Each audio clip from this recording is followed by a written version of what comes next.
Thank you for that. Good afternoon. Thanks for that. Nice one. So we've just come here to deny that we're reforming, that's all. See ya. So I thought I would actually greedily ask the first question, which is there's been a lot of... Don't be greedy. There's been a lot of speculation over the last few days about live dates, etc. I wondered if you could tell us what your plans are. Our plans to shake up the world. You know, we're going to go around the world next year. We're going to start off in our hometown, Manchester. And we're going to play two big gigs at Heaton Park, end of June, June 29, June 30th. And then after that, we're going to take it around the world. Okay. If anyone buys a ticket, we're of happy course, about yeah. it anyway. Okay, so just want to open up any questions. John Robb, the first question to you. Mr. Rob, yeah, we do. Yeah. What's it sound like? It's not a trip down memory lane, you know, not at all. No, we are doing new songs, John. You're looking decidedly cyber handsome, Johnny. He's always looked handsome. We're still handsome devils ourselves, don't you think? You're looking good, not as good as me. No, we know that. No one's looking as good as you, Johnny. Next question, in the middle there. Just the belly laughing. I've missed the humour of these guys because it's a rolling comedy act, I swear to God. I've missed the never-ending smoking. Excuse me, can I get another glass of Being a water, drummer, as well? got to breathe occasionally, so I've missed these guys. They keep you out the bus, in the bus, coughing all the way. We come together and rehearsed lately and went through a few songs, and it's just something magical happens when us four are in a room together, and you can't put your finger on it, and it was just so beautiful to catch back hold of it again. Missed it, you know. I've missed hearing them as players, you know, because I'm the one that can sit there and watch them play all day, and it's lucky for me. And he does too, he doesn't do much. Sorry, one thing I should have said. If I don't recognise your face, please don't be offended. But if you could introduce yourself, that would be great. Colin Patterson there in the front. Colin Patterson, Radio 5 Live. John, 2 years ago you made that artwork saying I've no desire whatsoever to desecrate the grave of seminal Manchester pop group the Stone Roses. What's changed? Well, everything changed when me and Ian started seeing each other again. It was surreal. We went from crying, laughing about the old days to writing songs in a heartbeat. And I think it's, in some ways, it's a friendship that defines us both, and it needed fixing. And 2 phone calls later, the band was no longer dead, so there is no grave. This is a live resurrection that we're inviting you to, so you better be careful. Next question is John Earls. Did you raise your hand a minute ago? Yeah, from the Daily Star. Rennie, we know what the other 3 guys have been up to, but what have you been up to since the Rob? I've just been keeping out of the way of you guys on the whole, and just trying to retire, desperately. But failing to retire? Well, I'm a father, so I've had a reasonable time just being a father. And now I'm going to try and juggle it with being a drummer again.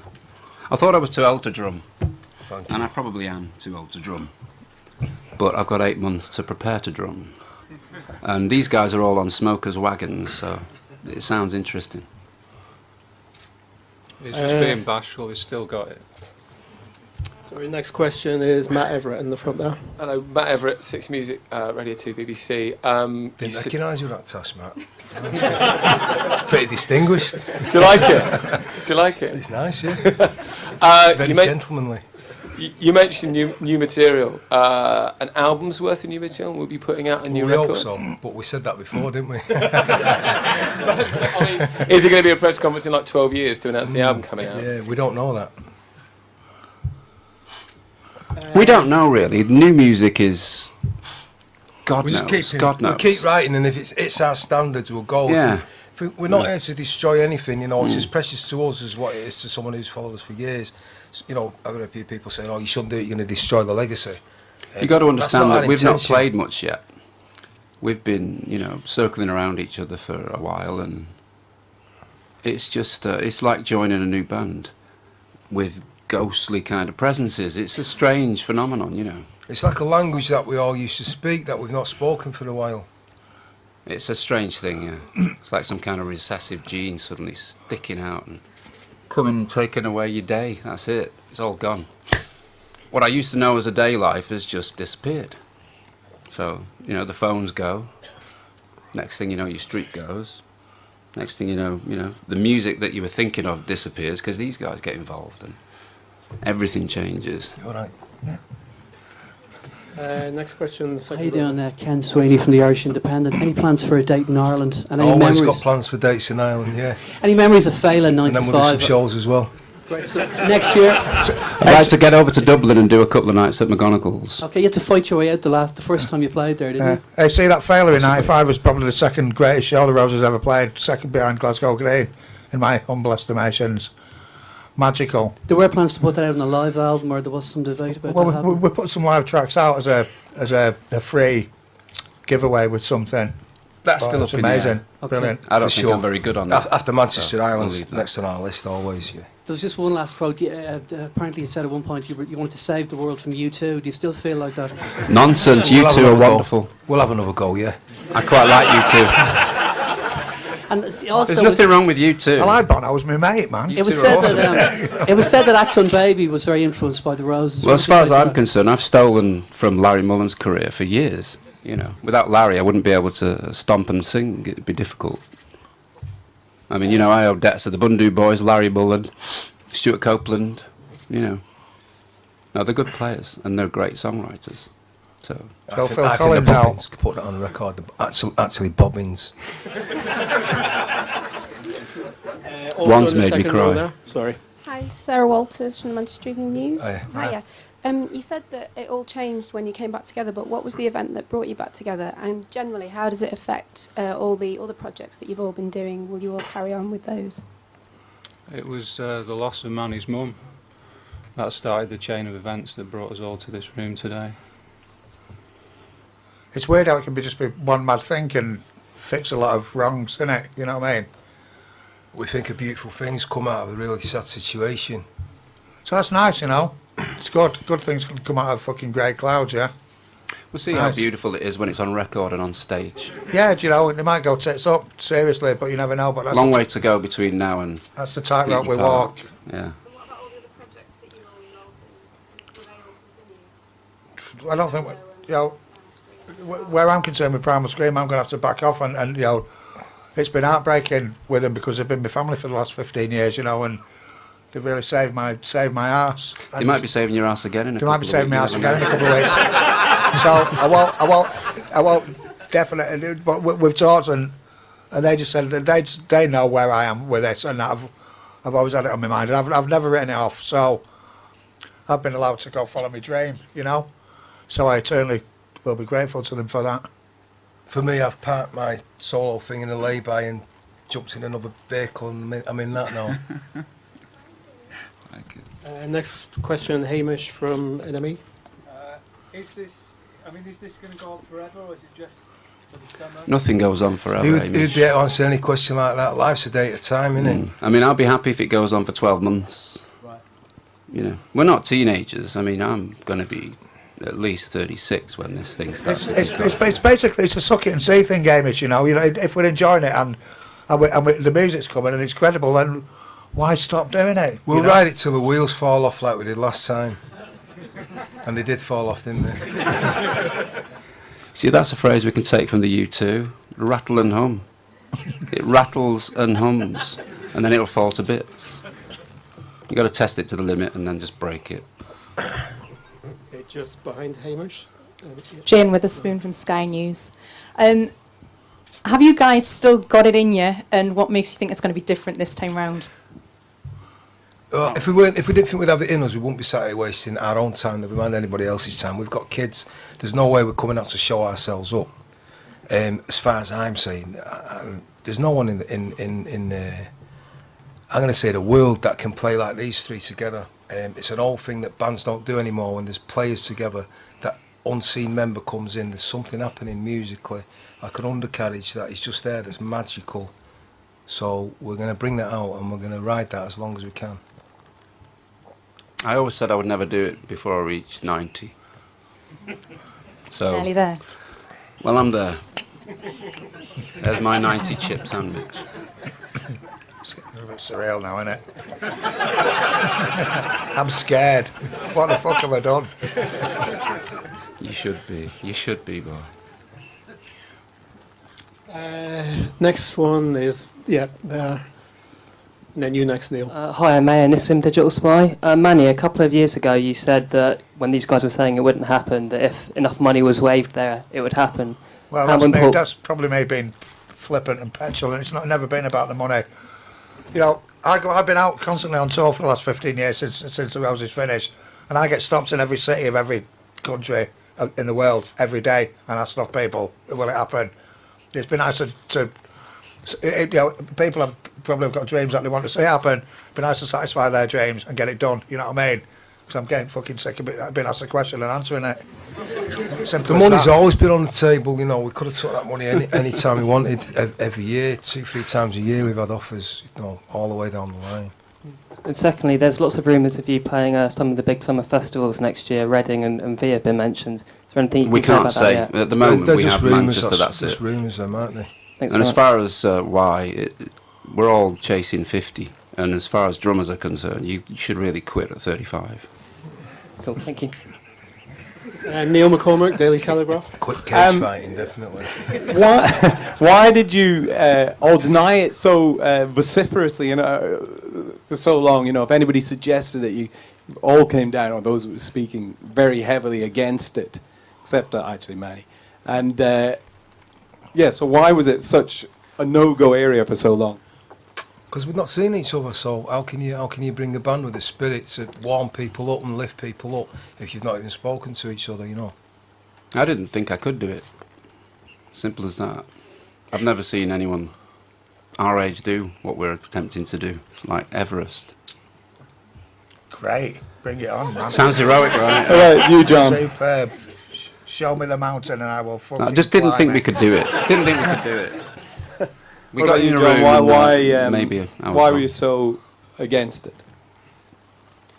I just couldn't see it happening, and I resented the fact that people were trying to force it on me. But when me and Ian met by chance, it changed everything.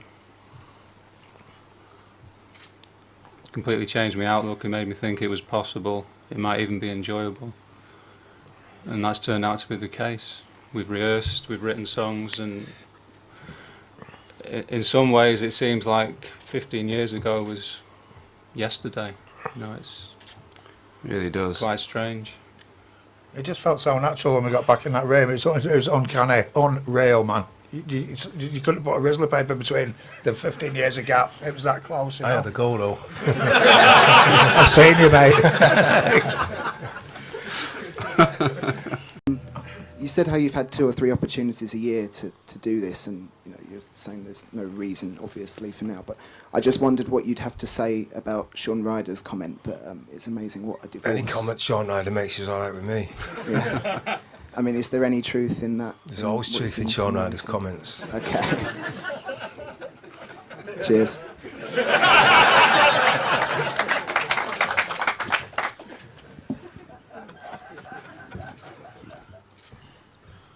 Just in the middle there. There's a microphone coming on. Thanks. It's Julian Marzalek, the Quietus. How easy or difficult is it to resolve your differences, especially after some of the hurtful things that were thrown at each other? We've got no hate for each other, and we never had. If you check the records, we never said anything actually hateful. See, when you're creating, a media story, you don't have to resolve hate. You don't have to resolve. There was it. never any hate there to remove. But there was hurt, though. Yeah, of course, was hurt. Life's full of hurt. You're never going to get away from the hurt. But Life what hurts. happens is Life you grow hurts. away. But how do you resolve it? You don't How resolve did you it. resolve it? Love resolves it, doesn't it? Love's deeper than the hurt. But the It's hurt. a beautiful thing, isn't it? You never forget, you never forgive, because you don't need. You just create. Love conquers all. New stuff really does conquer all. So if you love it, you'll do new stuff no matter what age you are, I suppose. So you're certainly hinting. I mean, how much new stuff are we going to be expecting then? 70 new stuffs.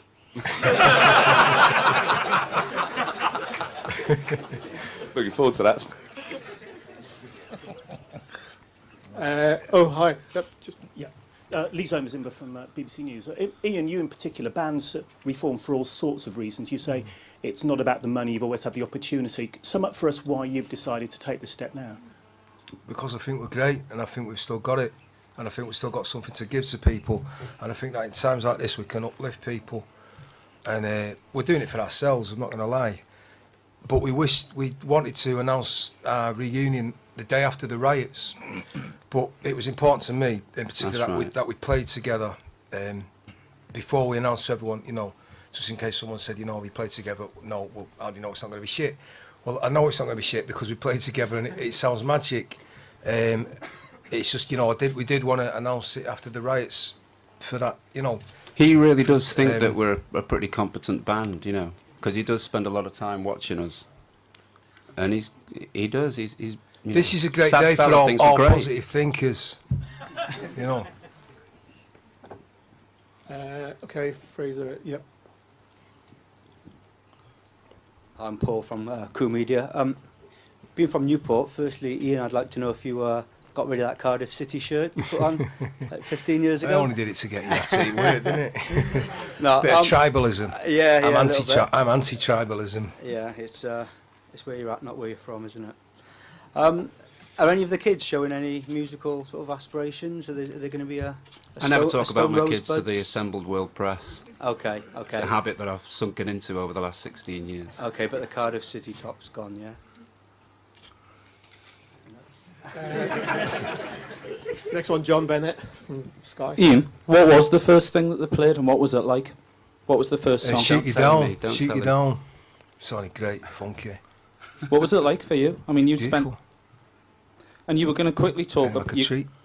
You quickly started talking about legacy. My but own you private treat, like a private lap dance without paying. That good? He's not joking.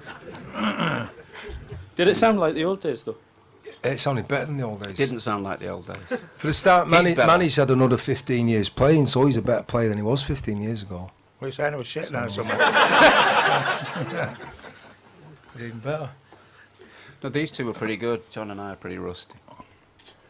What didn't sound rusty to me? It sound no way rusty to me either. But since Ian quit smoking, you've got more hair in those lungs, haven't you? That's right. Johnny Mathis now, this kid. It's XFM, isn't it? Sorry. Hi, Centre from XFM. What do you think of the current music scene that you're about to come back into? Boring. It's very, very bland, isn't it? Very corporate. No one's saying nothing. No, I've seen something good. Dirty North from Wythenshawe. They were great. Very good. Johnny's on it. Johnny's always on it.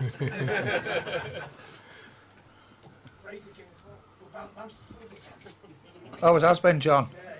Weirdly enough.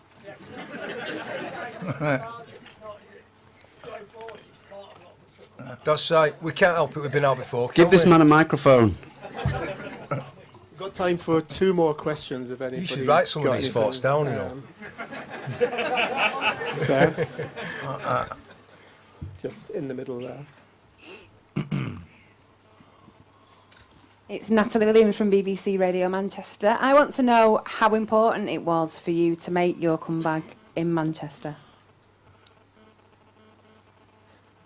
I won't put any special significance on us having to do it in our own town. We'll do it anywhere, you know. I wanted to do it in Manchester. It's nice to do it, I suppose. I wanted to do this press conference in front of an Isle of Manchester poster with a little city logo in the corner. But I'm sat with 3 Reds, so what are you going to do? It was important to me because I believe it was the people of Manchester that got us out of Manchester, which was our dream in the day. You know, 5 years unemployed, and those last sort of gigs before we went national, you could feel the people willing you to go on and do great things. So, you know, I think when the Roses finished, I put a statement out, you know, thanking everyone, but especially the people of Manchester who sent us on our way. So, it's important. I'd just like to apologise to the Mancunians that we didn't have time to get a tent together, or we couldn't find a tent that we thought would be big enough, because we know it's going to be wet, we know it's going to be windy, and we know we're going to be competing with the weather, but, you know. Anybody got a giant tent? Let us know. Bring a coat, then. So, just time for 2 more. Ben Todd from the Daily Mail. Hiya. Quick one. When you were writing the songs Quick one for originally... you, what does it feel like to represent the newspaper that used to support Adolf Hitler?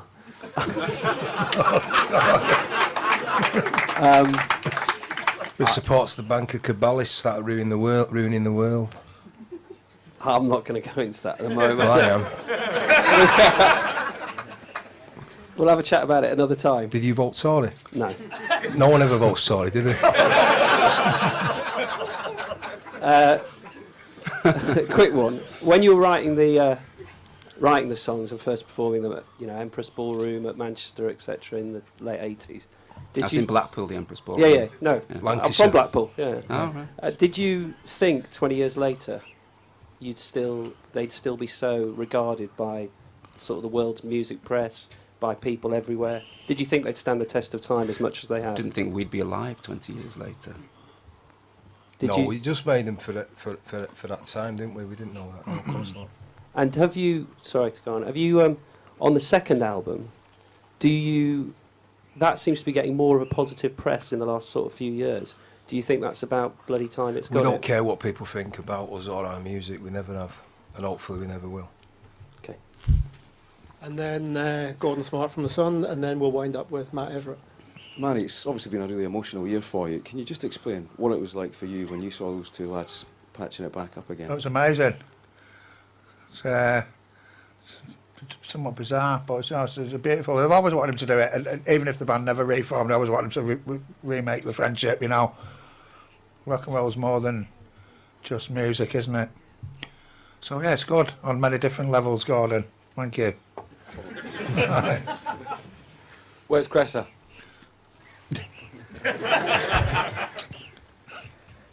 Great, well, thank you very much for coming, and Yeah, thanks for coming. See you later.